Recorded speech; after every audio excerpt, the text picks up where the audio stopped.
মাতাল ও নায়ক এই দুই ছবির পর এবার ড্রিম গার্ল হয়ে দর্শকের সামনে আসবেন অধরা খান, যেখানে তার নায়ক থাকছেন রোশান। সময়ের এই দুই শিল্পীকে নিয়ে ড্রিম গার্ল চলচ্চিত্র নির্মাণ করছেন যুগল নির্মাতা ইস্পাহানী আরিফ জাহান।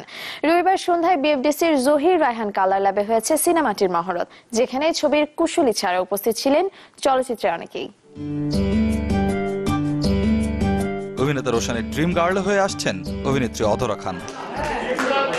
রোববার সন্ধ্যায় বিএফডিসিতে মহরতের মাধ্যমে যাত্রা শুরু হলো নতুন এই সিনেমার, যেখানে অধরা রোশান, ছবির দুই পরিচালক ইস্পাহানী আরিফ জাহান সহ উপস্থিত ছিলেন ঢালিউডের খ্যাতনামা প্রযোজক পরিচালকদের অনেকেই।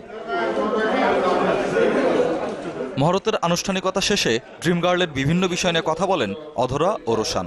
গত ছবিগুলোতে যেই লুকসে আমাকে দেখেছে, যে একটা লুকসে আমাকে দেখেছে, সম্পূর্ণ ভিন্ন একটি লুকস এবং ডেফিনেটলি নতুন কিছু। পরিচালক এবং প্রডিউসার গল্প নিয়ে খুবই সিনসিয়ার, গল্পটা নিয়ে এখন অ্যানালাইসিস চলছে।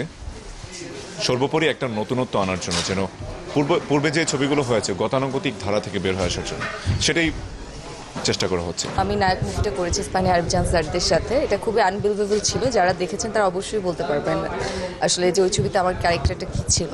আর যেখানে টাইটেলটাই আজকে আমার সাথে যাচ্ছে, তাদের সম্পর্কে আসলে বলার মতো আমার কাছে কিছু নেই। আমি ওভারঅল থ্যাঙ্কস দিতে চাইবো ইস্পাহানী আরিফ জাহান স্যারকে, যে ওনারা আমাকে আবারও দ্বিতীয়বারের মতো সুযোগ করে দিয়েছে ওনাদের সাথে আরেকটি মুভিতে কাজ করার জন্য। ছবির পরিচালক দুজন জানালেন সিনেমার চিত্রনাট্যের কাজ শেষ হয়েছে, শিগগিরই শুরু হবে দৃশ্যধারণ। রোমান্টিক গল্পের যে ধারা আছে তার মধ্যে একটি ব্যতিক্রম ধর্মী, দর্শকের খুবই পছন্দ হবে। একটি ট্রেজিক গল্প এবং এটি একটি ম্যাচিউরড গল্প।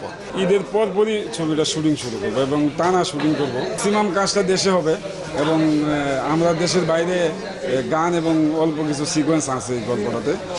সব কাজ শেষে চলতি বছরেই ড্রিম গার্ল বড় পর্দায় আলোর মুখ দেখবে বলে জানিয়েছেন পরিচালক জুটি ইস্পাহানী আরিফ জাহান। আমি সবার জন্য কাজ করছি। শাহরিয়ার শিশির, চ্যানেল 24, ঢাকা। সত্যিকার অর্থে